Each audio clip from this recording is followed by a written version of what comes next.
पिता का फ़ोन आया। उठाते ही कहा, बेटा शहर आ रहा हूँ, तेरी बहन के लड़का हुआ है, इसलिए छूचक का सामान खरीदना है। सुबह की ट्रेन से आऊँगा, तू स्टेशन पर मुझे लेने आ जाना। पत्नी ने पूछा, किसका फ़ोन था?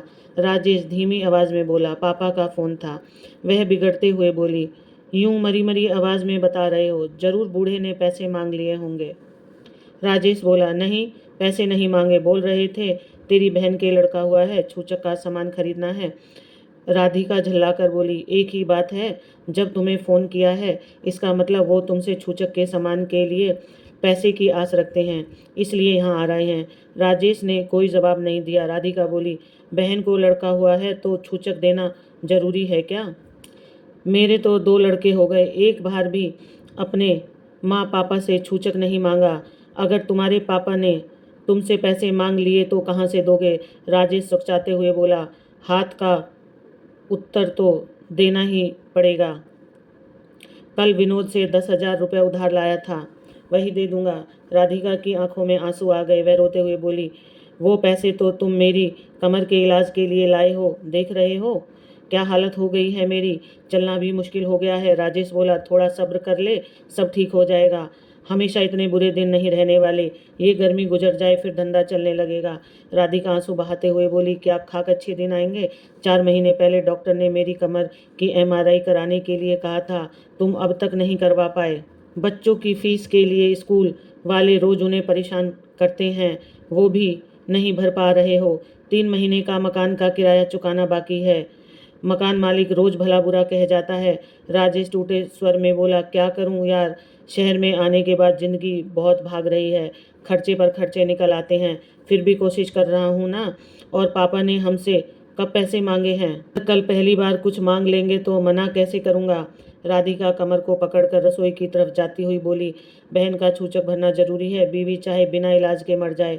राधिका के जाने के बाद वह सूनी आंखों से दीवारों को देखते हुए सोच रहा था कि जिंदगी जब नाच नचाती है तब कमबख्त आवाज़ भी छीन लेती है। वह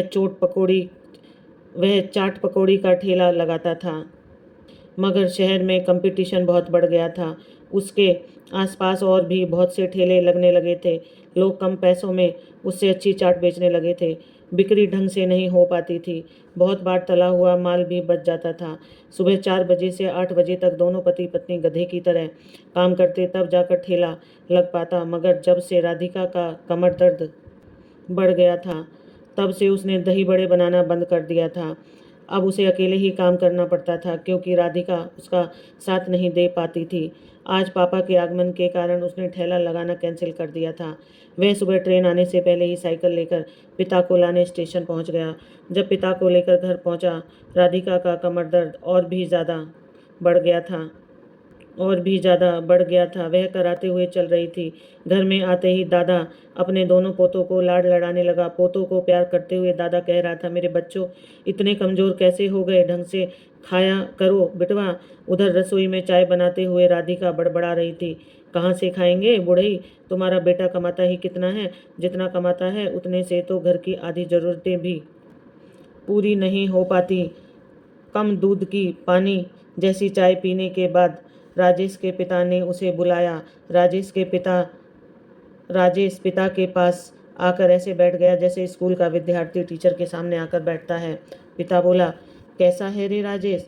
वह सिमटता हुआ सा बोला, अच्छा हूँ पापा। पिता बोला, 1 साल हो गया तू गांव नहीं आया, तेरी माँ बहुत फिक्र करती है तेरी। वह धीमे स्वर में बोला, अब तो बहन का छूचक ले जाना है ना पापा, टाइम पर पहुंच जाऊंगा। इतना सुनकर पिता चुप हो गए। वह बेटे के चेहरे को देखने लगे। बाप की नज़रें चेहरे पर पड़ते ही राजेश ने नज़रें झुका ली। पिता बोला, बहुत कमज़ोर हो गया है बेटा, बहू की तबीयत भी ठीक दिखाई नहीं देती। राजेश कुछ बोल नहीं पाया।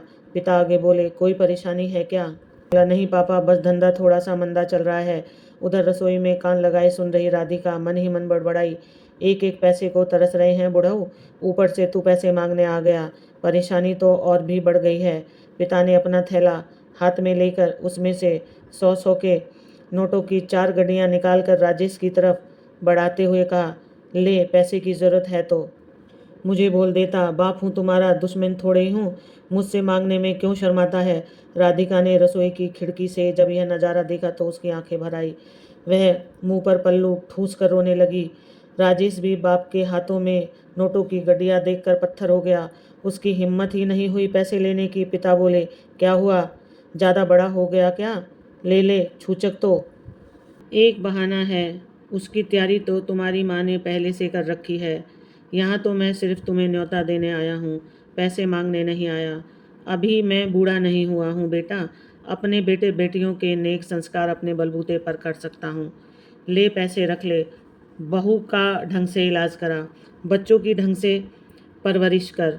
2 साल से फसल अच्छी जा रही है, काफ़ी बचत हो गई है। और ज़रूरत हो तो और मांग लेना, सब कुछ तुम्हारा ही तो है। राधिका को ज़ोर से रोना आ रहा था, इसलिए वह रसोई के एक कोने में जाकर रुलाई रोकने की कोशिश करने लगी।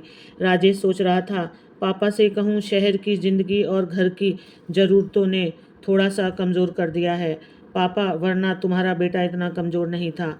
मगर वह एक शब्द भी मुंह से नहीं बोल पाया। पिता ने जबरदस्ती बेटे के हाथों में पैसे रखते हुए कहा, शर्माता क्यों है रे?